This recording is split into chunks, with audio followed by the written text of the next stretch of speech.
Բարի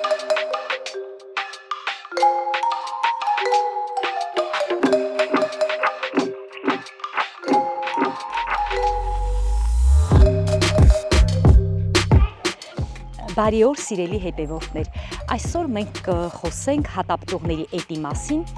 իսկ որոնք են հատապտուղները, ինձ թվում է արդեն բոլորդ գիտեք, հատապտուղներից է ազնվամորին, հաղարջը, կոկրոշենին, հապալասը,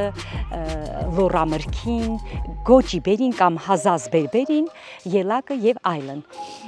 Այսօր հատապտուղները մեծ տարածում են ստացել ոչ միայն Հայաստանում, այլև աշխարհում, եւ որն է նրա կարևոր առանձնահատկությունները։ Դուք գիտեք, որ հատապտուղները ունեն բավականին մեծ բուժիչ հատկություններ, C վիտամինի անսպառ պաշար են եւ ամենակարևորը նրանք սկսում են հասունանալ, երբ որ որևէ միրգ դեռևս չկա։ Այսինքն գիտեք, արդեն ելակը սկսում է մայիսից, այնուհետև ազնվամորին, հաղարջը եւ այսպես հերթով եւ նաեւ բավականին բժշկական հաստատություններ կատարել են հետազոտություններ եւ բոլորին հայտնի է նրանց հակաօքսիդանտ լինելու հատկությունը։ Եկեք սկսենք կոնկրետ ազնվամորու էտից, թեկուզ մեր մոտ արդեն սկսում են տերևները բացվել, քանի որ մեր տարածքը գտնվում է 1540 մետր բարձրության վրա, բայց մի անհանգստացեք, եթե նույնիսկ ձեր մոտ սկսել է տերևակալել, ապա դուք հանգիստ կարող եք էտել, այնպես չէ, որ ինքը բացասական կազդի բույսերի վրա։ Ինչ կարևոր առանձնահատկություն կա, եթե դուք ունեք շպալերային համակարգ, դուք տեսնում եք շպալերային համակարգը, երկու հարկ է այստեղ եւ ազնվամորու ընձյուղները կապված են նրանց ճյուղերը, չէ՞։ Շատ կարևոր է, որ այնպես կազմակերպենք, որ ընձյուղները լինեն ուղղահայաց, որքան հնարավոր է իհարկե, որովհետեւ գիտեք, ազնվամորին երբեմն կարող է ծռմռված լինել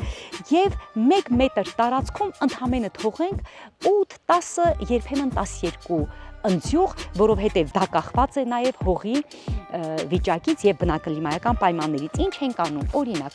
տեսեք այստեղ ազնվամորին է, բնականաբար մենք կտրում ենք առաջինը, տեսեք աչքերը երբ որ կան, աչքին հակառակ ուղղությամբ։ Այնուհետև առաջին հարկում, տեսեք, կան բավականին փոքր ճյուղեր, եւ եթե նայում եք, այս երկու ճյուղերը շատ մոտ են իրարից։ Միշտ հիշեք, եթե նույնիսկ երկու ճյուղերը բավականին առողջ են եւ մեծ, միևնույն է, եթե նրանք գտնվում են իրար շատ մոտ, մեկը անպայման պետք է հեռացնել, տեսեք, անմիջապես հեռացրին։ Այսինքն մեկը, այնուհետև քանի որ այս մեկը չի հասնում 1 մետրի, այսինքն առաջին երկրորդ հարկին, հետեւաբար մենք արդեն կտրում ենք այստեղից եւ տեսեք, սովորաբար աշխատում ենք կապել, կարող եք տարբեր կապիչներ, կանեփիթելեր, կարող եք տարբեր, ասենք, նյութեր կամ հենց այսպիսի կապիչներ կան, որոնք կարող եք ձեռք բերել տարբեր տեղերից։ Ամրացնում ենք հենց միանգամից կաթիլային համակարգից։ Հիմա դուք կարող եք հարցնել ինչու կաթիլային համակարգից կամ ինչու է կաթիլային համակարգը ավելի բարձր եւ հողի վրա չէ, որովհետեւ հատապտուղները զգայուն են օդի հարաբերական խոնավության նկատմամբ, հետեւաբար երբ որ սկսում են արդեն տաք եղանակները, կաթոցիկները, այսինքն ջուրը երկրորդ հարկից է, այսինքն իջնում ներքև եւ ինքը նաեւ իրեն շուրջը ստեղծում է միկրոկլիմա։ Ես նորից կրկնեմ, 1 մետրի վրա ընդհանրապես թողնում ենք, տեսեք, մոտավորապես 20 մետրից 10-ից 12 բույս։ Հիմա կարող ենք տեսնել էլ որն ենք հեռացնում, սրանց ծայրերը հիմնականում արդեն եդված են,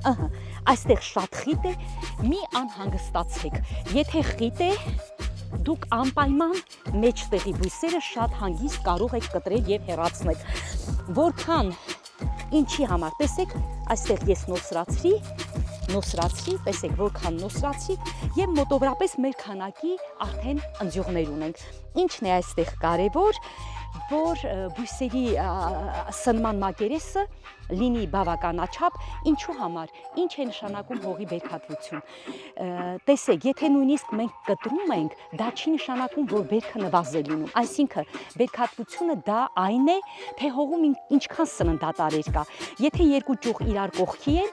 կոնկրետ եթե այս թփից պետք է մենք ստանանք օրինակ մինչև կես կիլոգրամ ամբողջ վեգետացիայի ընթացքում, մի ճյուղը կտրում ենք, հետևաբար այս մեկ ճյուղից կստանանք կրկին այդքան եւ պտուղները ավելի մեծ, ավելի խոշոր եւ ավելի ապրանքային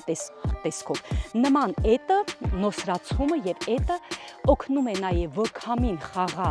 այսինքն քամու հոսքը կատարվի ճյուղերի արանքում, որի արդյունքում նվազում է հիվանդությունների եւ վնասատուների քանակը։ Շնորհակալ եմ։